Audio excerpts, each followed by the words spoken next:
नमस्कार, मैं अनुपमा। आप देख रहे हैं डबवाली केसरी। बचपन से ही हम बैटमैन और सुपरमैन के बारे में बहुत सुनते आए हैं, पढ़ते आए हैं और टेलीविज़न पर देखते आए हैं। उनके जो कारनामे हैं वो भी हम टेलीविज़न पर देखते आए हैं। तो आज हम डबवाली में मौजूद हैं और डबवाली की जनता के पास है स्नैकमैन। आज जब से हम डबवाली आए और हमने स्नैकमैन के बारे में सुना तो हमने सोचा क्यों ना हमारे दर्शकों से भी स्नैकमैन को मिला दिया जाए। तो आज हमारे साथ मौजूद हैं स्नैकमैन खुशी मोहम्मद जी। तो आइए इनसे ही जानते हैं कि इनका जो नाम है खुशी मोहम्मद से स्नैकमैन कैसे पड़ा। नमस्कार सर। जी नमस्कार। सर, आपका नाम है खुशी मोहम्मद, तो आपको पूरी जनता स्नैकमैन के नाम से जानती है, तो आपका नाम स्नैकमैन कैसे पड़ा?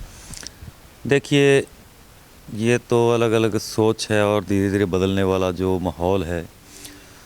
कुछ ऐसी स्थितियां बनी कि इन जीवों के प्रति जो मेरी रुचि थी वो इनको बचाने के लिए मेरी आज एक प्रेरणा बन चुकी है, मेरा एक जुनून बन चुका है।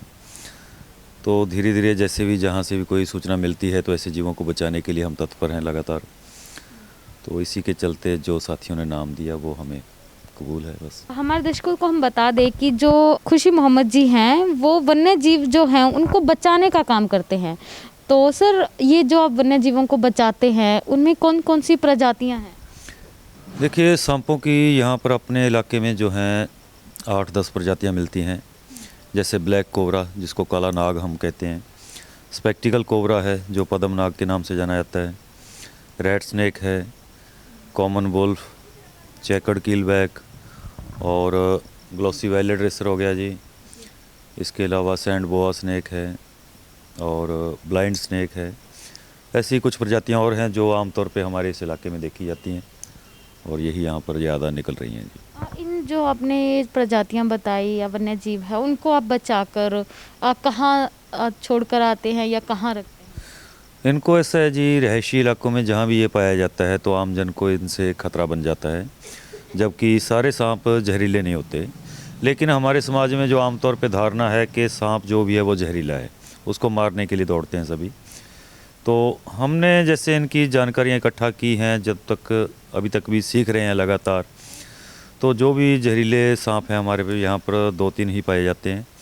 तो इनको आबादी वाले क्षेत्र से पकड़ के शहर से दूर जो जंगलाती क्षेत्र है वहाँ पर इनको रिलीज़ किया जाता है। जैसे कि आपने अभी बताया कि आप जैसे प्रजातियों को पकड़ते, तो आपको कैसे पता लगता है कि इस स्थान पर ये जो जंतु है या जीव है मौजूद है?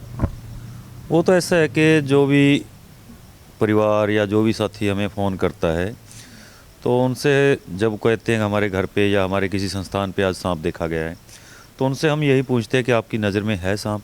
तो वो जैसा बताते हैं कि हाँ अभी इस जगह छिपा हुआ है या इस कमरे में है, जैसा भी है वो मौके पर जाकर स्थिति के अनुसार उसको देखना पड़ता है कि कौन सा सांप है और कहाँ छिपा है और उसको फिर निकालने की कोशिश करते हैं। हम अब बात करें कि ये आपकी खुशी के आप मुताबिक करते हैं या आपका प्रोफेशन है? ये मेरा प्रोफेशन नहीं है, ये मैं सिर्फ इन जीव जंतुओं को बचाने के लिए मेरा एक प्रयास है। मेरा जो मोटिव है वो यही है, जियो और जीने दो। क्योंकि ये जीव जब तक हम इनको कोई छेड़छाड़ी ना करेंगे या इनको कोई ख़तरा महसूस ना हो तब तक ये हम पर हमला नहीं करते। अगर हम इनको अपनी दूरी उचित बनाए रखें इनसे तो ये कभी हमला नहीं करते।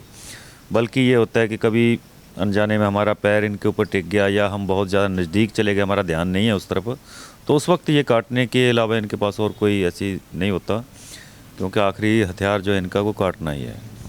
जैसे कि आपने बताया कि रिहायशी इलाके में अगर आप कहीं पकड़ने जाते हैं या आपके पास फ़ोन कॉल्स आते हैं, किसी प्रकार का चार्ज भी रखा गया आपके? नहीं, हमारी तरफ से कोई चार्ज नहीं है। हमारी ये सेवा लगातार निःशुल्क है।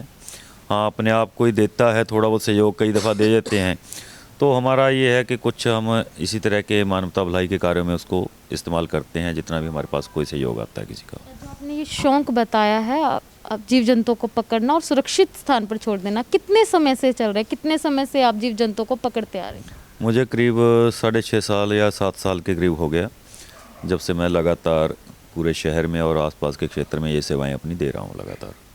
अब हम अपनी लाइफ में कुछ भी नया स्टार्ट करते हैं तो उसके लिए कोई प्रेरणा होती है, प्रेरणा स्रोत आता है या कोई ऐसी घटना होती है जिसके द्वारा हम अपना नया काम शुरू करते हैं। आपका भी ऐसा कोई वाक़या है या कोई ऐसी घटना है? देखिए, ऐसा है कि हम शहर के बाहरी क्षेत्र में हमारी जो रिहाइश है और यहाँ पर लगातार सांप वगैरह ऐसे जीव निकलते रहते थे, क्योंकि बहुत कम घर थे यहाँ और आसपास खेती इलाका है, तो इसलिए काफ़ी जीव यहाँ पर निकलते थे। तो आमतौर पे देखते थे कि जब भी कोई सांप वगैरह ऐसा जानवर निकलता है तो उसको तुरंत मार दिया जाता था। और मुझे कुछ टीवी चैनल या ऐसा चीज़ों से कुछ जानकारी ये मिलती थी कि कुछ लोग इनको बचाने के लिए लगातार प्रयासरत हैं, तो उनसे कुछ हमें प्रेरणा मिली और उनसे कुछ जानकारियाँ भी हासिल की, और धीरे धीरे इसके लिए जितना भी हो पाया उसके जानकारियाँ सारी प्राप्त करने के बाद मैंने खुद ने ये मन बनाया अपना कि क्यों ना हम भी इनको बचाएं। शुरुआत में कोई भी इनके बारे में जानकारी नहीं थी, जहरीला, बिना जहर या क्या इसका रिएक्शन है सांपों के बारे में। तो फिर भी मैंने बड़े डर से इनको बचाना शुरू किया, लेकिन धीरे धीरे जैसे समय बीतता गया इनकी जानकारियाँ प्राप्त की, जो जहरीले सांप हैं, बिना जहर के हैं, इनका क्या रिएक्शन रहता है। तो अब तकरीबन इसी जानकारी के आधार पे मैं इन जीवों को बचाने का लगातार प्रयास कर रहे हैं। कितने हम आप बात करें कितने लोगों की आपकी टीम है या आप अकेले ही कर रहे हैं इस कार्य को? जी, मैंने अकेले शुरुआत की थी, उसके बाद मेरे साथ भाई रोहताश वर्मा जी, भाई पवन वर्मा जी, लगातार 24 घंटे हम तीनों मिलके इस सेवा को निभा रहे हैं। जैसे कि आप काम करते हैं, कितना का सुरक्षित काम है? अगर घटना कोई हो जाती है तो उसकी कोई सिक्योरिटी है या आपके पास कोई ऐसा ट्रीटमेंट जिसके द्वारा आप हार्ट टू हार्ट आप जैसे कि बचा सकते हैं अपने आप को या अपने किसी साथी को? नहीं, ऐसा हमारे पास कुछ नहीं है, और ना ही मैं ऐसा कोई दावा करूंगा कि हमारे पास कोई दवाई या इसका कोई इलाज है।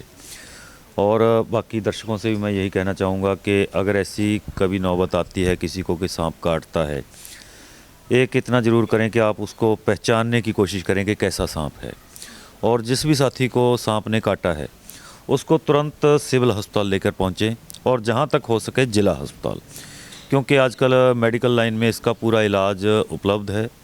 और जैसे पहले धारणाएं होती थीं झाड़ फूंक या कोई ऐसा बाबाओं के पास चले जाना, और ऐसी चीज़ों में पढ़कर अपना जो है समय ख़राब ना करते हुए जान को ख़तरा ना बढ़ाएं और सीधा सिविल अस्पताल पहुंचकर इसका इलाज करवाएं ताकि जान बचाई जा सके।